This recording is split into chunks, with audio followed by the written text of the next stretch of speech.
Assalamualaikum warahmatullahi wabarakatuh. Waalaikumsalam warahmatullahi wabarakatuh. Selamat siang teman-teman dan Bapak Ibu dosen penguji yang terhormat Ibu DRA Sri Ainursi MPD dan Bapak M. Imron Abadi MPD beserta teman-teman rekan mahasiswa yang sangat saya sayangi dan bangga. Terima kasih atas kesempatan hari ini. Perkenalkan, saya Aftalia Nurina Diva dengan NPM 110522003 yang akan memaparkan proposal skripsi dengan judul Representasi Relasi Kuasa dalam Memoir Broken Strings karya Aurelie Moermans, Analisis Wacana Kritis Norman Feldman. Langsung saja, penelitian ini dilatar belakangi oleh beberapa faktor. Yang pertama, bahasa sebagai praktik sosial, lalu bahasa perspektif kontemporer, dan bahasa melalui perspektif dimensi ideologis.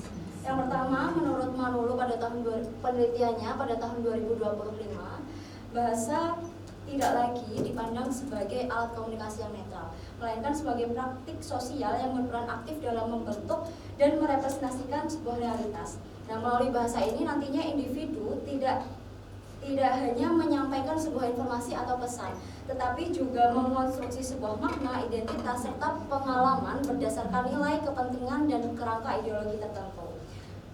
Selanjutnya, dalam perspektif kontemporer, bahasa berperan dalam konstruksi identitas sosial yang bersifat dinamis dan kontekstual, di mana dalam proses ini, menurut Van Dijk, bahasa menjadi medium utama dalam merepresentasikan diri sekaligus menegosiasikan sebuah relasi kuasa, termasuk bagaimana hubungan dominasi dan subordinasi yang kerap hadir secara implisit dalam kehidupan kita sehari-hari. Dengan demikian, bahasa tidak hanya merepresentasikan sebuah realitas, tetapi juga berperan aktif dalam membentuk, mempertahankan, dan mengubah struktur sosial serta relasi kekuasaan di dalamnya. Nah, selanjutnya masuk ke konsep wacana. Bahasa tadi termanifestasikan dalam bentuk wacana, yaitu penggunaan bahasa yang selalu terikat pada sebuah konteks sosial tertentu, di mana menurut Habibah, wacana tidak hanya dipahami sebagai teks tertulis atau ujaran secara lisan, tetapi sebagai praktik sosial yang mencakup proses produksi, distribusi, dan interpretasi dari makna sebuah teks. Nah, melalui wacana ini, kekuasaan dapat dijalankan secara simbolik dan kerap hadir tidak hanya dalam bentuk represif atau aturan secara formal, tetapi juga melalui bahasa yang kadang tampak netral, normal, sehingga sulit untuk kita sadari.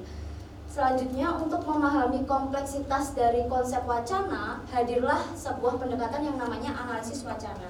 Pendekatan linguistik yang secara khusus menelaah bahasa secara kontekstual. Menurut Silaswati, analisis wacana ini tidak hanya mengkaji unsur linguistik seperti fonologi atau morfologi saja, tetapi juga merepresentasikan bagaimana cara kita bisa memahami bahasa sebagai bagian dari praktik sosial yang lebih luas, sehingga memungkinkan peneliti untuk mengaitkan antara struktur bahasa dengan struktur sosial yang melatar belakanginya. Selanjutnya, dari analisis wacana ini dikembangkanlah menjadi yang namanya analisis wacana kritis atau yang biasa kita sebut dengan AWK. Nah, AWK ini secara khusus memusatkan perhatian penelitian pada keterkaitan antara bahasa, kekuasaan, dan ideologi, sehingga AWK ini nantinya bertujuan untuk mengungkap bagaimana praktik kebahasaan berkontribusi dalam mempertahankan dan menantang sebuah struktur kekuasaan yang ada dalam sebuah masyarakat. Nah, dari analisis wacana kritis ini yang peneliti ambil adalah analisis wacana kritis dengan tokoh Norman Feldman, di mana Norman Feldman memandang bahwa wacana sebagai praktik sosial dengan hubungan dialektis terhadap struktur sosial. Analisis dari AWK Norman Feldman mencakup 3 dimensi. Yang pertama ada praktik teks, dimensi teks, kedua dimensi praktik diskursif, ketiga dimensi praktik sosial yang nanti akan dijabarkan lebih lanjut pada landasan teori. Model 3 dimensi Norman Feldman ini memungkinkan analisis yang komprehensif terhadap bagaimana makna, ideologi, dan relasi kuasa dikonstruksi dalam sebuah teks. Selanjutnya pada bagian terakhir yaitu bagaimana setiap harinya kita kerap menjumpai yang namanya sebuah relasi kuasa, tetapi kerap kali yang kita jumpai adalah relasi kuasa yang berada dalam ranah publik atau institusional. Nah, tapi yang perlu kita garis bawahi, relasi kuasa ini juga bisa hadir dalam ranah personal, termasuk hubungan keluarga dan relasi intim lainnya. Sehingga kekuasaan ini sangat bisa untuk beroperasi secara implisit melalui bahasa dan pola interaksi kita sehari-hari. Akhirnya, analisis wacana kritis ini menjadi sangat penting untuk mengkaji bagaimana relasi kuasa bisa direpresentasikan dalam praktik kebahasaan, termasuk dalam teks sastra non-fiksi, memoir, yang membahas tentang personal dari seseorang. Dan dalam analisis kajian ini yang dipakai oleh peneliti adalah memoir Broken Strings karya Aurelie Moermans. Nah, dari landasan teori tersebut, peneliti merumuskan 3 rumusan masalah. Yang pertama, bagaimana representasi relasi kuasa melalui dimensi teks dalam memoir Broken Strings karya Aurelie Moermans. Yang kedua, bagaimana konstruksi relasi kuasa melalui dimensi praktik diskursif dalam memoir Broken Strings karya Aurelie Moermans. Dan ketiga, bagaimanakah interpretasi relasi kuasa melalui dimensi praktik sosial dalam memoir Broken Strings karya Aurelie Moermans. Ketiga rumusan masalah ini hadir berdasarkan teori yang dikemukakan oleh Norman Fairclough. Kemudian dari rumusan masalah tersebut terdapat 2 tujuan penelitian, yaitu tujuan umum dan tujuan khusus. Tujuan umumnya tentu untuk menganalisis secara umum bagaimana representasi relasi kuasa ini direpresentasikan dalam memoir Broken String karya Aurelie Moermans menggunakan pendekatan AWK Norman Fairclough. Nah, secara khusus penelitian ini terdapat 3 tujuan. Yang pertama, menganalisis representasi relasi kuasa. Yang kedua, menelaah konstruksi relasi kuasa. Yang ketiga, menginterpretasi makna relasi kuasa yang masing-masing memiliki perbedaan aspek dalam pengkajian. Yang pertama, merepresentasi dalam dimensi teks. Yang kedua, konstruksi dalam dimensi praktik diskursif. Dan yang terakhir, interpretasi dalam praktik sosial. Selanjutnya, penelitian ini diharapkan bisa memberikan manfaat baik secara teoritis maupun secara praktis. Secara teoritis, penelitian ini diharapkan dapat memberikan kontribusi pada pengembangan kajian AWK dalam bidang linguistik dan sastra, serta memperluas penerapan model 3 dimensi Norman Fairclough, khususnya dalam kajian teks sastra non-fiksi memoir. Kemudian dalam manfaat praktis ada 4. Yang pertama, bidang pendidikan dan linguistik, di mana peneliti mengharapkan bisa memberikan manfaat sebagai referensi pembelajaran AWK dan kajian sastra non-fiksi dalam memahami hubungan bahasa, ideologi, dan kekuasaan. Yang kedua, bermanfaat bagi lembaga akademik dan peneliti untuk menjadi rujukan kajian interdisipliner yang mengintegrasikan linguistik kritis, sastra, dan gender. Selanjutnya, yang ketiga, memiliki manfaat bagi pembaca dan masyarakat umum untuk meningkatkan kesadaran kritis terhadap peran bahasa dalam membentuk realitas sosial dan relasi kuasa. Dan yang terakhir, untuk peneliti sendiri, untuk penulis, dapat memberikan pemahaman tentang fungsi bahasa dalam memoir sebagai sarana ekspresi, refleksi, dan representasi pengalaman dalam konteks sosial yang patriarkal. Nah, pada penelitian ini terdapat beberapa asumsi dasar yang menjadi landasan berpikir. Yang pertama, bahasa dalam teks tidak bersifat netral, melainkan merepresentasikan makna, ideologi, dan relasi kuasa.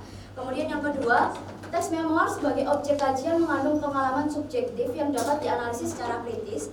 Kemudian yang ketiga, pendekatan analisis wacana kritis atau AWK relevan untuk mengungkap makna tersembunyi dalam teks.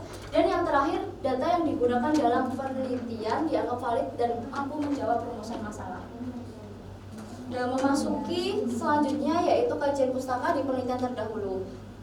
Kajian AWK sudah sangat sering dipakai, namun sayangnya masih didominasi oleh objek kajian seperti mengkaji tentang politik, media massa, media sosial, maupun karya sastra fiksi. Nah, ini ada 3 penelitian terdahulu yang peneliti ambil. Yang pertama dari Naswa, Najwa, Siti, dan Syairal tentang AWK terhadap tagline Indonesia Gelap dalam berita detik.com. Ini menunjukkan bahwa AWK digunakan dalam media massa yang berbau tentang politik, yang menghasilkan representasi aktor sosial dalam berita detik.com terkait tagline Indonesia Gelap menggunakan AWK untuk mengungkap framing media terhadap persepsi publik. Kemudian yang kedua ada penelitian dari Imrotus dan Ahmad yang berjudul Kekerasan Simbolik Terhadap Perempuan dan Kelas Sosial dalam novel Entrop kajian AWK 3 dimensi Fight Club. Ini juga menunjukkan AWK digunakan dalam kajian teks sastra tapi masih dalam ranah teks sastra fiksi dengan tujuan menganalisis kekerasan simbolik terhadap perempuan dan kelas bawah dalam novel Entrop dibangun dan dilegitimasi melalui bahasa dengan menggunakan AWK model Fight Club. Kemudian penelitian yang ketiga, Tri Indrayanti, Ani dan Kundaru dengan judul mengungkap kekuatan retorika dalam pidato Presiden Prabowo Subianto singgung tarif Trump, analisis kritis Fight Club dengan tujuan menganalisis strategi retorika dalam pidato Presiden Prabowo untuk mengungkap bagaimana bahasa digunakan dalam membangun legitimasi kekuasaan dan cita politik.